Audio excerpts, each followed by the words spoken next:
Europe का मतलब लोग कहते हैं फ्री, लो पेड। हाँ Yes, भाई, sir. लो पेड है, मैं बोल रहा हूँ है। आप चेक रिपब्लिक जाओ, आप लातविया जाओ, लिथुनिया जाओ, एस्टोनिया जाओ, पोलैंड जाओ, हंगरी जाओ। Hello everyone, welcome back to another podcast series with Indo-European. I hope you all have seen our last podcast studying in Netherlands. So today we are going to cover about the admission process and the visa process. Without wasting more time, let's welcome Mr. Dipinder Bawa for this podcast. So hello sir, welcome to the podcast. Hi Shri, we are again meeting up. So Yes, sir. yeah, please tell me. So first I want to understand the admission process, that what are the documents are needed and how the student should start the admission for Netherlands. So admission process is very simple in Netherlands. Class 12 students can study basically after class 12th directly bachelor's Right, if they go to a University of Applied Sciences. correct. If they go to University of Research, they sometimes need 13 years of education and Correct. sometimes needs a higher percentage of marks Correct. depending upon the university. Right.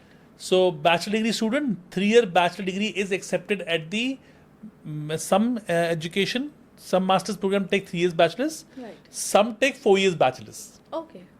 So it's a research university, will take 4-year bachelor's. University of Applied Sciences will take 3-year bachelor's. Right. So depending upon, let's suppose say some students will go to a program in after class 12 where the maths is required. Right. IELTS 6.0 mandatory For every course. for bachelor degree programs. Okay. For masters 6.5. Okay. Okay.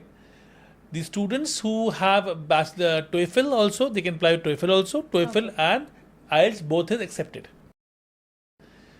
Intake point of view, there are only one major intake September. Some program have got, the February intake also, and some universities have got multiple intakes. Like University of Wittenberg has got 6 intakes in a year. Rolling intake. Right. Absolutely. So student can always apply any time of the year. Okay, sir. Average processing time is admission would be 2 months, 1 to Okay. 2 months, maybe 1.5 also I would say, and including visa it's 4 months altogether. So you have to start the process 6 months in advance, bare minimum. Okay, sir. Keeping in mind the application deadlines are still available. Okay. Okay. So as you discussed about the English proficiency test, sir, so some of the students are also wanted to know that whether the home editions are accepted or not, or Duolingo is accepted. So can you please guide us on that, sir? Duolingo is not accepted. Okay. Okay, so all other tests are also not accepted. TOEFL and IELTS is what we are recommending it. Okay. There has been a news that PT has been accepted by an institution. We are still doing more research on that. I will not comment कि PT is accepted or not. Right. ठीक है. So अगर आपके 60% marks हैं तो आप apply कर सकते हो, कोई दिक्कत नहीं है. Okay. Student with even 55-56% marks also have got the admission letters. But again in private universities. In Okay. public universities you have to have much more higher marks. ठीक है. And if you go into research universities, your entire portfolio will be monitored. They will be Correct. evaluating it, your IELTS scorecard, your marks also, your extracurricular activities as well. True. If you go to a top-notch university. Right, sir. So as you guided, sir, on the English part, so I also wanted to understand what is the age criteria for the Netherlands, because I have seen many of the students who are having the mature age, like 45 above, 50 above, they wanted to go for masters. Yeah. So is there any space for those students in Netherlands? Yes, you can go with the higher age also. Okay. We got students who are 26, 27 years old who have got admission to the bachelor's degree program. That's great. And they didn't get any problem with the admission. Okay. If once you get the admission, visa is not a very complicated, it's not very complicated. Right. Admission is what is complicated in European Union. Right. Students have to understand, if you have cracked the admission, visa is still doable. Correct. Okay, so I would say student of the age group of 26, 27 years old, also who have got a bachelor's degree, IELTS, but not the bachelor's as a degree, they can go for bachelor's. Student who have got a 3-year bachelor's, they can go for master's in private universities. And student who have a 4-year bachelor with a good percentage can go to a better top rank public universities. Okay, sir. So as we discussed about the process, so is there any possibility, sir, if the student has not received the final degree or they have the pending IELTS results, so can they apply on the conditional basis? They can, but the university will evaluate the entire set of documents. Okay. So they can make the application and then wait for the pending documents to come. They Okay. will only get the admission confirmed in admission once they have given all the paperwork. Okay, it means that they can apply if they have the They pending. can. Okay. And so, what do you say when the student should start the application process if they are targeting September intake or they are targeting February intake? When they should start the process? I would say for February intake, this is the time now. Okay. Okay. For the September intake, maximum by October, start the application processing, do the paperwork. It doesn't mean that your application has to be submitted. Correct. You have to pre-prepare your application Right. so we can submit it on time when the application opens. Yes. So I would say for September intake, start in the in October this year. You can start from next September.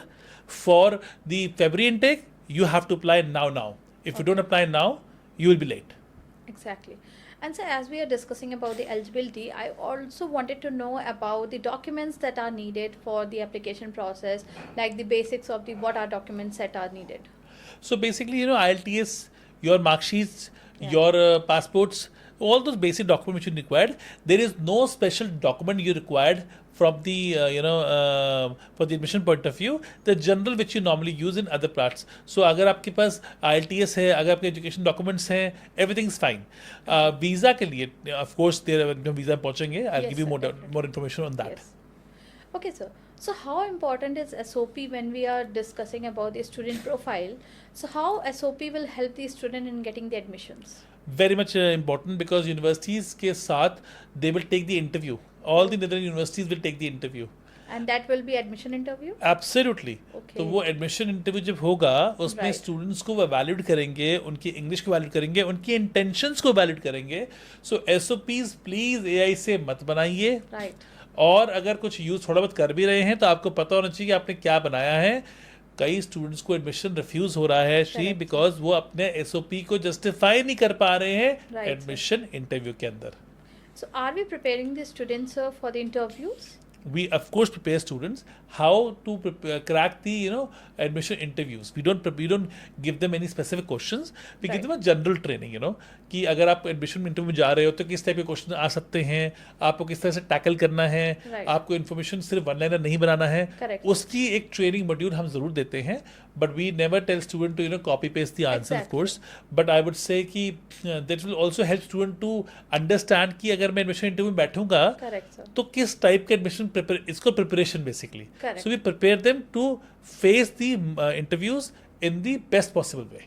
Okay, sir.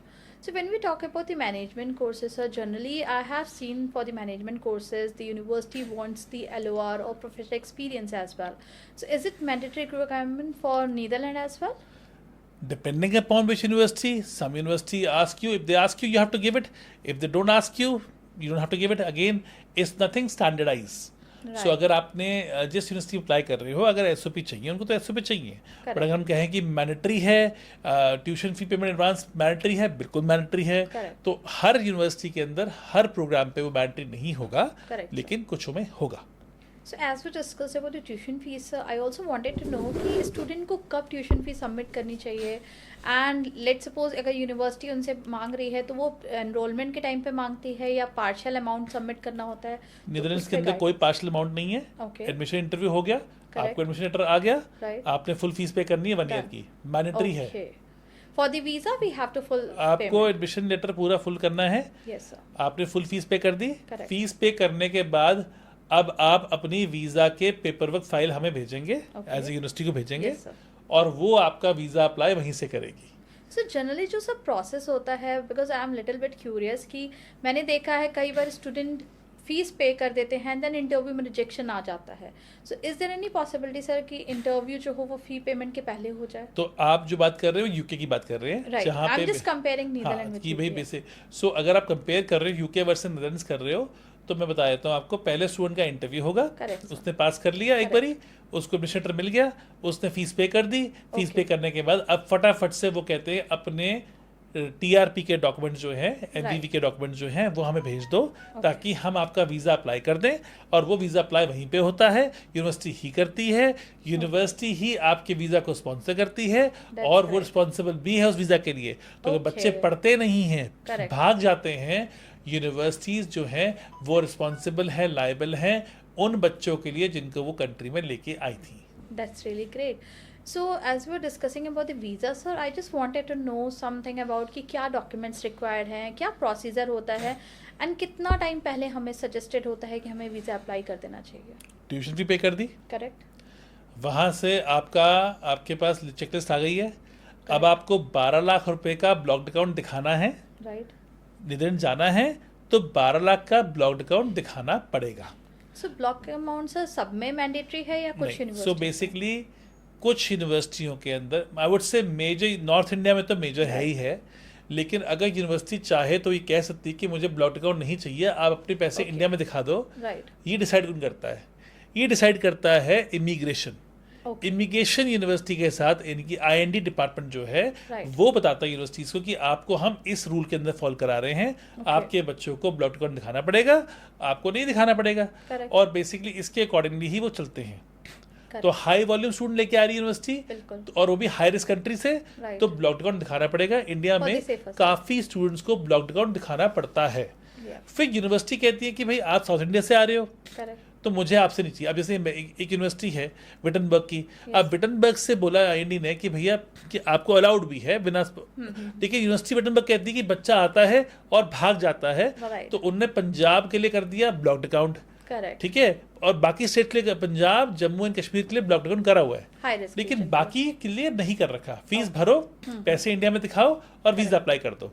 लेकिन अगर आप पंजाब से आ रहे हो तो आपको fees भी भरनी है और ब्लॉक्ड अकाउंट भी दिखाना है यूनिवर्सिटी के अंदर. ये ब्लॉक्ड अकाउंट जो होता है, ये Yes, पैसे आप यूनिवर्सिटी के अकाउंट में ब्लॉक करते हो. Correct. आपको इसको 1/12 पैसा मिलता है हर महीने. ये आज सारी ऑडियंस जानती है. इसे कनाडा में यूज करते हैं, Everywhere. जर्मनी में यूज करते हैं, Yes. और नीदरलैंड्स और भी यूरोपियन कंट्री में यूज किया जाता है, जिसमें आप बच्चे का पैसा लेके उसी को हर महीने पे आउट करते रहते हो. Correct sir. So as we are discussing about the funding part sir, so आप मुझे ये बताइए सर कि कितना फंड्स लेके चलना है और कौन स्पॉन्सर कर सकता है स्टूडेंट्स को? पेरेंट्स फंड से कर सकते हैं. आप जो फंड है वो बेसिकली जब ब्लॉक्ड अकाउंट में गया फिर Correct. तो कोई दिक्कत ही नहीं है, राइट. जहाँ से मर्जी आया हो, किसी को Source of कोई fund is मतलब not नहीं है फंड needed. कहाँ से आया. ओके. अगर पेरेंट्स कहते हैं कि पेरेंट्स से पैसे देने हैं, तो पेरेंट्स बच्चे के बेसिकली अकाउंट में पैसे डाल दें, Correct. या अपनी बैंक स्टेटमेंट दे दें, साथ में ITR लगा दें. कोई पैसा ऐसा नहीं कि कितने महीने पुराना होना चाहिए. Anybody can show it. पैसे की सोर्सिंग की बात नहीं पूछी जाएगी, पैसे की वैलिडिटी कब से नहीं पूछी जाएगी. पैसा है, बैंक अकाउंट में बोलता है. सर्टिफिकेट जो है वो एग्जैक्टली हम एक परफॉर्मा देते हैं बच्चे को, उसी परफॉर्मा में बनाना होता है, और फिर हम उस फाइल को डेट ऑफ बर्थ सर्टिफिकेट और बाकी डॉक्यूमेंट्स के मर्ज करके यूनिवर्सिटी को भेज देते हैं. यूनिवर्सिटी इसमें MMV अप्लाई कर देती है. Correct. लगभग महीने में MMV आ जाता है. हमें MMV, जिसे हम TRP की भी बोलते हैं, जैसे अप्रूवल आ गई, हमने बच्चे को बोला आप जाके अपने एम्बेसी में सबमिट कर दो, पासपोर्ट स्टैंपिंग हो जाती है वीज़ा की, बच्चा टेक ऑफ कर जाता है, लैंडिंग कर जाता है, और लैंड करते ही अपना रेजिडेंट परमिट कार्ड पिकअप कर लेता है, जो कि उसने अप्रूव करवा रखा है पहले से. Okay sir. सो जैसे आपने अभी डिस्कस किया सर रेसिडेंस परमिट कार्ड का, सो अगर स्टूडेंट नीदरलैंड जा रहा है और उसके पास रेसिडेंस परमिट कार्ड है, तो he can start working from the second year? Resident permit card भी है नहीं, वो वहीं जाके Okay. मिलेगा आपको. ओके. अभी आपको उसकी अप्रूवल मिल चुकी है, उसके बिहाफ पे ही तो आपको वीज़ा मिला है, राइट. जो कि एम्बेसी ने इशू करा है आपको. Right sir. Yeah. सो जैसे अभी आपने बताया सर कि कोई शो मनी की ऐसा रिक्वायरमेंट नहीं होती है, कोई भी स्पॉन्सर कर सकता है. शो मनी करना है, राइट. TRP के लिए करना है, Correct. बच्चे को करना है, राइट. लेकिन ऑब्वियसली कोई भी कर सकता है. मतलब कि ऐसा नहीं है कि पेरेंट्स हो तो बच्चे सर के अकाउंट में ट्रांसफर करना पड़ेगा. Correct sir. सो जैसे कुछ यूरोपियन कंट्रीज में हमने ये भी देखा है सर 3 इयर्स की ITR, अभी मेजरली इंग्लिश कंट्रीज में भी हो रही है रिक्वायरमेंट ITR की. So does Netherland also wants for नहीं, ITR? उनको आपसे सर्विस फी देख, अब उनको अपने पैसे देखने, अपने फाइनेंशियल Correct. देखने, उनको आपकी भी ITRs पे कहीं फोकस नहीं करना. वही चाहते हैं कि स्टूडेंट के पैसा होना चाहिए. Okay sir, got it. And sir अगर हम वीज़ा की बात करें तो आपने बताया कि जो एकेडमिक्स है सारे डॉक्यूमेंट हमें चाहिए होते हैं. So any other additional document which is needed for visa? बिल्कुल, आपको डेट ऑफ बर्थ सर्टिफिकेट जरूर चाहिए. ओके. उसके बगैर आप नहीं जा पाओगे. सो Okay. वो एक बात बच्चे को पता होनी चाहिए कि डेट ऑफ बर्थ सर्टिफिकेट वो अपना मंगवा के रख ले. कई बार लोगों का नहीं होता, गुम जाता है. मंगवा लो, उसके बगैर जा नहीं पाओगे. ओके. सो हम वीज़ा प्रोसेस की बात करते हैं सर, जैसे आपने गाइड किया कि हम फेब्रुअरी इनटेक के लिए जा सकते हैं and we should start the process from now. So visa हम कम अप्लाई करते हैं एंड क्या हमें यूनिवर्सिटी को उसके लिए रिक्वेस्ट डालनी पड़ती है या क्या प्रोसीजर होता है basically? ये वीज़ा आप अप्लाई नहीं कर सकते हो, इसे यूनिवर्सिटी स्टार्ट करती है, पर ट्यूशन फी लेने के बाद वो आपको फॉर्म देती है, वो फॉर्म भरते हो, उसके बाद अपनी सारे डॉक्यूमेंट अटैच करते हो और उनको भेज देते हो, वो अप्लाई कर देते हैं। अप्लाई जैसे वीज़ा अप्रूव होता है आपके मेल आती है, आप VFS पे अपॉइंटमेंट लेके, एम्बेसी में अपॉइंटमेंट लेके जा सकते हो और अपना वीज़ा पिकअप कर सकते हो। मोस्टली वो सेम डे ले लेते हैं, नेक्स्ट डे सेम डे भी कई बार दे देते हैं पासपोर्ट निकाल के कि आप ले जाओ। ओके सर, सो ऐसा भी होता है क्या सर कि वीज़ा के लिए भी कोई एम्बेसी इंटरव्यू लेती है स्टूडेंट्स का, so will the student need to be prepared for that? Yes, अभी ले सकती है, लेती नहीं है, पर नॉर्मली काउंटर में बात तो जरूर करते हैं। और अगर उनको फील होता है कि बच्चा जो है, स्टूडेंट जो है वो लेजिटिमेट स्टूडेंट नहीं है और बोनाफाइड स्टूडेंट नहीं है, they have full right to hold the visa and also go back to university and tell them कि how critical situation is. So इसलिए स्टूडेंट जो बेसिकली जा रहे हैं, they should always make sure कि जब तक उनका वीज़ा नहीं आता, they have to be focus on the application, और Right. जो भी एप्लीकेशन पे इन्फॉर्मेशन आएगी वो उनको टाइम पे देनी पड़ेगी। Got it sir. सो सारी इन्फॉर्मेशन आई थिंक मेल पे होती होगी सर, स्टूडेंट के रजिस्टर्ड ईमेल पे होती होगी? Absolutely, they yeah. Have to be very particular while searching the emails. Absolutely. Right sir.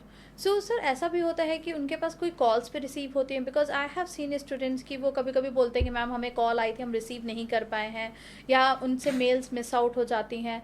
So is there any way कि वो अगर डायरेक्टली रीच आउट कर सके एम्बेसी को, दे कैन कॉन्टैक्ट? देखो, ये केस टू केस बेसिस है। अगर आपको पता है आपने लगा रखी है और आपको फ़ोन आ सकता है, तो आप बिल्कुल अटेंटिव रहिए ना Right. उन 5-6 दिनों में। Right. तो बेसिकली वैसे भी जब एम्बेसी में तो आप तब अटेंटिव हो गए, क्योंकि एम्बेसी में क्या है ना, आप तब जाते हो जब आपका अप्रूव हो जाता है। करेक्ट तो यहाँ पे ना नीदरलैंड्स के अंदर एम्बेसी का इतना टाइम आता नहीं है, ओके क्योंकि आपका अप्रूवल आ गया, आपने वो अप्रूवल का प्रिंट आउट निकाला, पासपोर्ट लिया और आगे सबमिट कर दिया। करेक्ट। अगर उनको कोई क्वेश्चन पूछना होगा तो पूछ लेंगे क्वेश्चन वो लोग, कोई दिक्कत नहीं है। Okay sir. सो अभी इसमें सर आपकी क्या एडवाइस रहेगी कि अगर स्टूडेंट का सितंबर इनटेक मिस आउट हो गया है, या if they are still searching for सितंबर 26 इनटेक, सो क्या उनको स्ट्रैटेजी प्लान करनी चाहिए सो दैट कि उनकी कोई मिस्टेक्स ना हो and they can get into the Netherlands?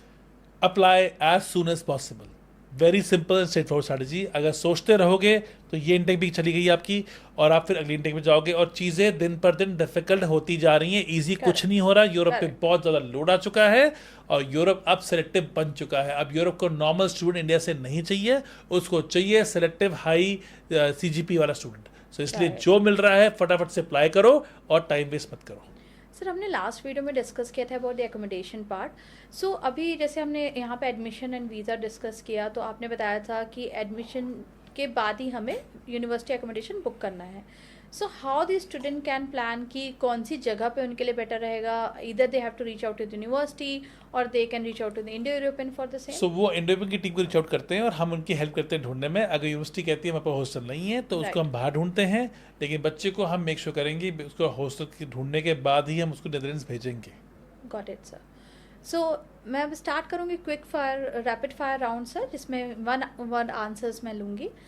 So my first question is the biggest mistake for Netherlands? Assuming that visa is applied by the university, तो वो आ ही जाएगा। Correct. And is there any scholarship available?